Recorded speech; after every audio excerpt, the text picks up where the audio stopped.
Good afternoon. So, ito yung aking mga vegetarian na mga native pigs. Oh, ayan. Nilinis ng anak ko yung kulungan. Napakabait talaga. So, ito pa sila. Yung aking mga buntis na mga puti 1 at puti 2. Ayan, merienda nila yan. Yung kanilang mga saging. So, nilinis din ng anak ko. So, buntis na sila dahil hindi na umulit yung kanilang paglalandi.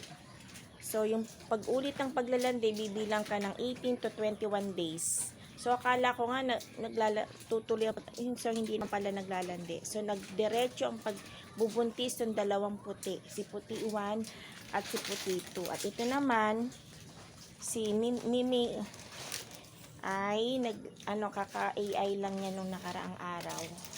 So, mag-antay tayo ulit ng 18 to 21 days. Kapag hindi siya umulit, nakuha din yung kanyang pagbubuntis. So, ayan yung aking tatlong inahin na buntis ngayon. Ayan. So, diba?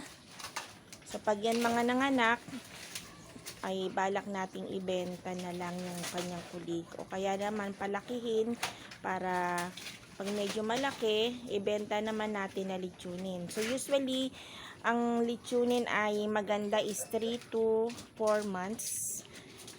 Tanda, o mga 4 months at least. So, 4 to 5 months, edad mula pagkapanganak. Kasi nga, dahil ang ating mga alaga ay native pigs o crossbreed na native pigs, hindi siya ganong lumalaki ng malaki. So, 4 to 5 months kainaman na sila na litsunin. Yan, sa mga native. Pero sa mga, sabi na natin, hybrid na mga puting baboy, usually, mga 2 months lang to 3 months, pwede na maglitsyon sa edad nila. Kasarapan na yun. Pero sa crossbreed native pigs, mga kainaman is 4 to 5 months. Yan, pwede na makapamili ng pwedeng litsunin. So, ayan, ang aking, kaya nga sabi ko, tiyak, magkiklik yung aking, sabi ko, magbenta ako ng mga litsunin na, dahil gusto nila yung mga, biik ko o yung mga litsunin ko, dahil nga sa ipinapakain natin ng mga organic na food. Yan, katulad ng mga damo. Yes. Mga kung nakikita natin sa paligid. So, nagtanim tayo ng maraming malunggay dahil isa yun na gustong gusto nila. Dahon ng malunggay. Yan. So, ang anak ko nagtanim ng maraming malunggay sa bakuran.